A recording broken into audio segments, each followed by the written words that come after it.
대산을 넘어 엄곡에 가도 빛 가운데로 걸어가면 주께서 항상 지키시기로 약속한 말씀 변치 않네. 하늘의 영광 하늘의 영광 나의 맘속에 차고도 넘쳐 할렐루야를 힘차게 불러 영원히 주를 찬양하리.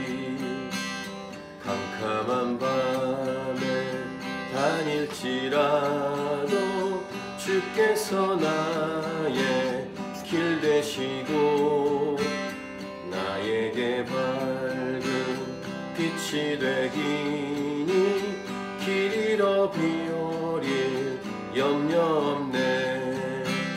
하늘의 영광 하늘의 영광 나의 맘속에 차고도 넘쳐 할렐루야를 힘차게 불러 영원히 주를 찬양하리.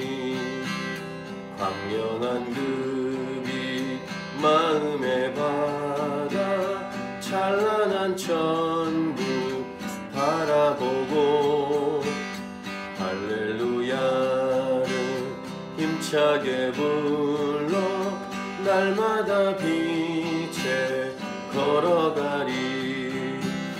하늘의 영광 하늘의 영광 나의 맘속에 차고도 넘쳐 할렐루야를 힘차게 불러 영원히 주를 찬양하리. 우리가 지난 주일 예배 때 창세기 말씀 요셉이 처음 등장하는 말씀을 나눌 때 하나님께서 주신 꿈을 품고 받고 간직하고 있으면 어떤 일이 일어나는지에 대한 것을 나누었습니다.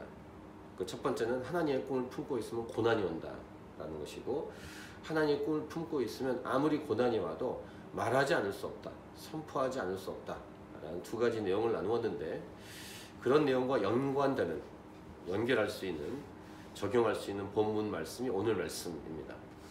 하나님의 말씀을 맡고 선포할 부르심이 있는 예레미야에게 고난이 있었다는 것이 오늘 본문입니다. 18절 보시면 여호와께서 내게 알게 하셨으므로 내가 그것을 알았나이다. 그때 주께서 그들의 행위를 내게 보이셨나이다. 이렇게 오늘 본문이 시작하는데, 그것은 고난에 관한 말씀이었습니다. 예레미야에게 고난이 있을 것이다 라는 것을 하나님이 알게 하셨다는 것입니다. 19절 보시면 나는 끌려서 도살당하러 가는 순한 어린 양과 같으므로 그들이 나를 해하려고 꾀하기를, 이렇게 말씀하죠. 우리가 그 나무와 열매를 함께 박멸하자. 그를 살아있는 자의 땅에서 끊어서 그의 이름이 다시 기억되지 못하게 하자. 이렇게 하는 무리가 있었다는 것입니다. 근데 그것을 하나님이 알려주시지 않으면 자신이 알 수 없었다. 내가 알지 못하였나이다. 이렇게 고백하고 있습니다. 그러니까 창세기의 요셉에게 일어나는 일들이 연상케 되는 일을 예레미야도 당하게 되는 것입니다. 요셉이 형들을 도단에 가서 보러 갈 때 형들이 자기를 죽이려고 할지 어떻게 알았겠습니까? 은 20에 팔지 어떻게 알았겠어요? 몰랐죠? 예레미야도 몰랐습니다. 요셉이나 예레미야나 그 선포하고 있는 말, 간직하고 있는 꿈이 자기 스스로 생각하거나 자기가 결정해서 이야기한 내용이 아닙니다. 하나님이 보여주시고 하나님이 알려주신 것이죠. 그러니까 자기의 견해나 자기의 생각을 말한 것이 아닌데, 하나님께서 주신 말씀을 선포하라고 했기 때문에 순종한 것 뿐인데, 마치 순한 어린 양에게 적들이 공격하는 것처럼 고난과 공격과 핍박이 있었다라는 것입니다. 그럼 어떻게 해야 될까? 하나님께 전폭적으로 매달리고 하나님께 기도할 수밖에 없겠죠. 자, 20절을 같이 읽겠습니다. 20절 시작. 공의로 판단하시며 사람의 마음을 감찰하시는 만군의 여호와여 나의 원통함을 주께 아뢰었사오니 그들에게 대한 주의 보복을 내가 보리이다 하였더니. 그러니까 예레미야도 하나님께 기도하는 이 모습을 볼 수 있습니다.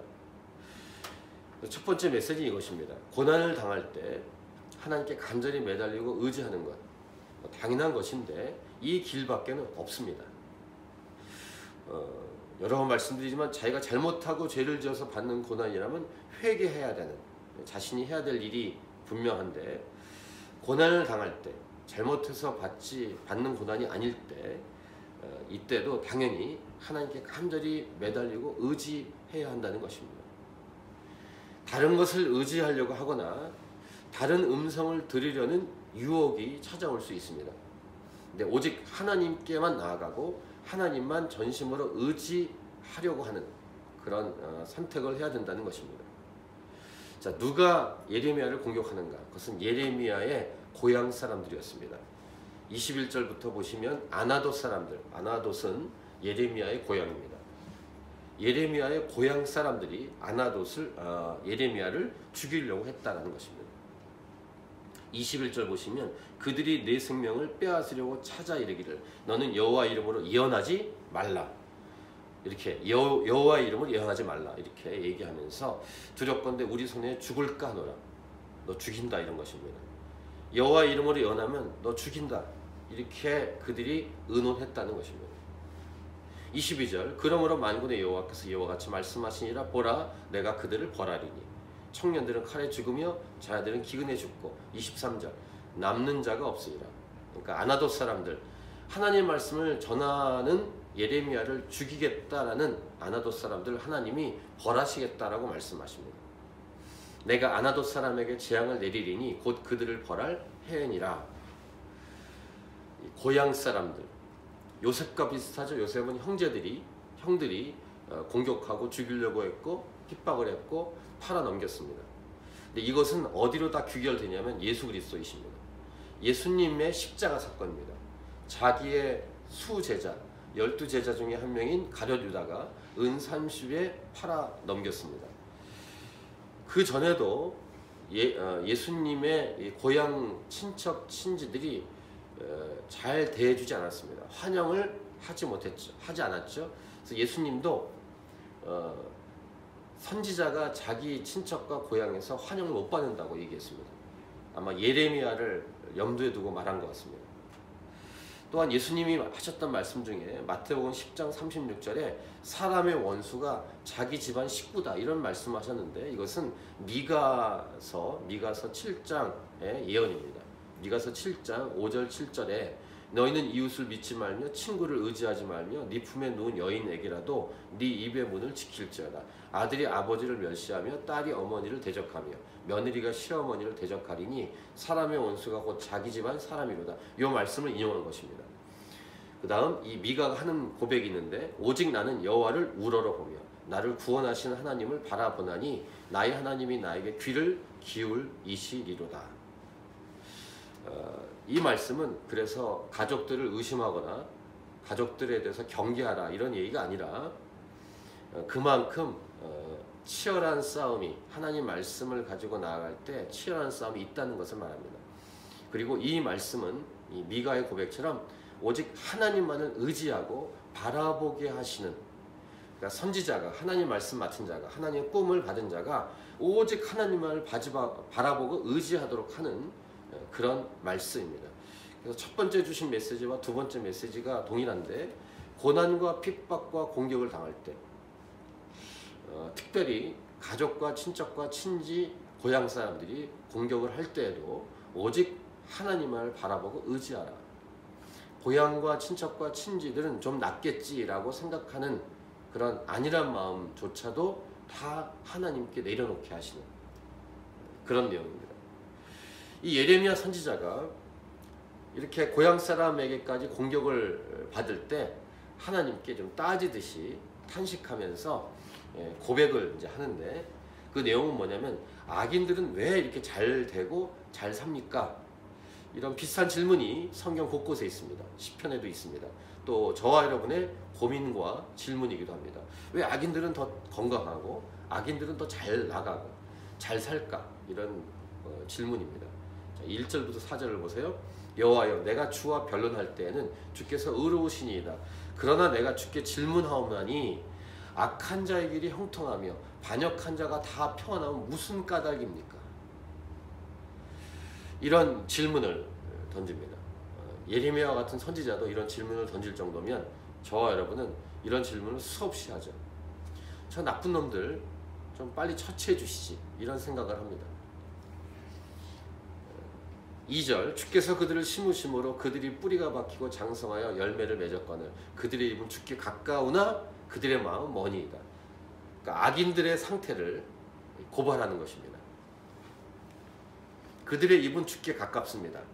그러니까 말은 참 잘하는데 속마음은 하나님께 멉니다. 이렇게까지 고발을 합니다. 그 다음 3절, 여호와여, 주께서 나를 아시고 나를 보시며 내 마음이 주를 향하여 어떠함을 감찰하시오니 양을 잡으려고 끌어낸 것 같이 그들을 끌어내시되 죽일 날을 위하여 그들을 구별하옵소서. 이렇게까지 예레미야가 말하고 있습니다. 그러면서 악인들은 잘 되는데 우리 이 민족은 이렇습니다. 4절, 언제까지 이 땅이 슬퍼하며 고통 중에 있는 일반 사람들, 온 지방의 채소가 마르리이까 짐승과 새들도 멸절하게 되었사오니 이는 이 땅 주민이 악하여 스스로 말하기를 그가 우리의 나중일을 보지 못하리라 함이니이다. 악인들은 잘 나가는데 악인들의 입은 주께 가깝지만 마음은 먼데 이들을 처리해 주십시오. 자연이 마르고 동물들이 멸절되고 있습니다. 이런 안타까운 선지자의 하소연과 탄식과 기도입니다. 이에 대한 하나님의 응답은 이것입니다. 5절과 6절입니다. 같이 읽겠습니다. 만일 네가 보행자와 함께 달려도 피곤하면 어찌 능히 말과 경주하겠느냐. 네가 평안한 땅에서는 무사하려니와 요단강 물이 넘칠 때는 어찌하겠느냐. 네 형제와 아버지의 집이라도 너를 속이며 네 뒤에서 크게 외치나니 그들이 내게 좋은 말을 할지라 너는 믿지 말지니라. 무슨 말입니까? 하나님의 답은 의외였습니다. 그래, 내가 멸절하고 싹쓸이 할게 라는 답을 주실 것 같은데 그런 답을 주시는 게 아니라 점점 더 힘들어질 거다. 이게 하나님의 대답이었습니다. 그러니까 형제와 아버지의 집이라도 믿지 말아라. 즉 하나님만을 의지해라. 이런 말씀이 하나님의 대답입니다.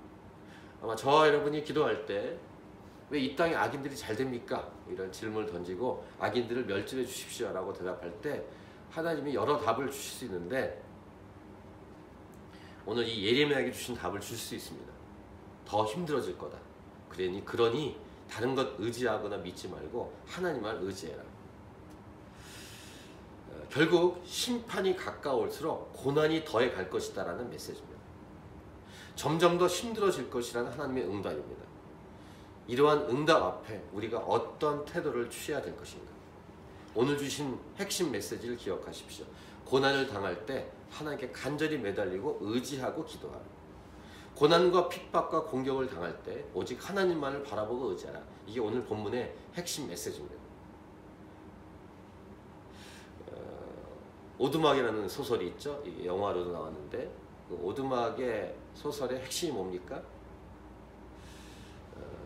왜 하나님은 내 막내딸을 그 호수에서 두 아들과 딸이 한 아들이 물에 빠져서 힘들 때 그걸 구출하는 그 사이에 막내딸을 어떤 사람이 데려갔습니다. 그리고 죽였습니다. 오두막 내용 아시죠? 그러니까 그 이후로부터 그 인생 가운데 원망하며 살아갑니다. 근데 그 오두막으로 하나님이 부르셔서 성부, 성자, 성령으로 이렇게 표시하는 그 세 분과 함께 있으면서 치유를 하는데 그 내용의 핵심이 뭐냐면은 네가 재판자고 네가 심판자구나. 네가 판단하고 있구나. 그 심판자의 자리에서 내려오라. 이게 오두막 내용의 핵심입니다. 우리가 판단합니다. 내가 하나님입니다. 나는 잘 산다고 생각합니다. 저 악인들을 빨리 물리쳐 주시지. 왜 놔두십니까? 이런 질문을 던지죠. 그것조차도 내려놓으라. 이게 오늘 본문의 메시지와 아주 연결되는 메시지입니다. 그 악인들은 하나님이 처리하신다. 그리고 이 마지막 때는 점점 더 힘들다. 악인들이 잘 되는 것처럼 보이고 잘 나가는 것처럼 보여도 나를 따르라. 이게 하나님의 메시지입니다. 그게 오두막 소설의 핵심 메시지입니다. 그 오두막의 그 저자가 본인이 경험한 것을 소설화한 것이죠. 하나님이 오늘 말씀하신 내용입니다. 왜 악인들은 잘 됩니까? 고향 친척 사람들이 날 죽이려고 합니까? 저들을 처리해 주십시오. 이렇게 말할 때 더 힘들어질 거다. 하나님만을 의지하라. 그 재판관의 자리에서, 주인된 자리에서 내려와라. 라고 말씀하신 하나님. 우리는 마지막 때를 살고 있습니다. 이 땅은 더 나아지지 않습니다. 하지만 그 속에서, 어둠 속에서 교회는 더 강력하고 힘 있는 교회로 거듭나게 될 것입니다. 어떤 교회입니까? 하나님만을 의지하는 교회. 하나님만을 전심으로 따라가는 교회. 하나님만을 바라보고 하나님께 나아가는 교회. 그런 교회는 이 어둠 속에서, 더 어두워져가는 어둠 속에서 더 빛이 나게 될 것입니다. 이러한 강력하게 하나님만을 의지하는, 자신의 모든 그 권리를 다 포기하고 내려놓고 더 낮추고 하나님께 바짝 나아가는 그런 강력한 진짜 교회로, 그런 진짜 교회 대열에 우리 캔버라 하나님이 차신 교회가 포함될 수 있기를 간절히 기도합니다. 오늘 이 말씀을 가지고 기도하며 개인적으로 기도하며 나가십시다. 기도하겠습니다.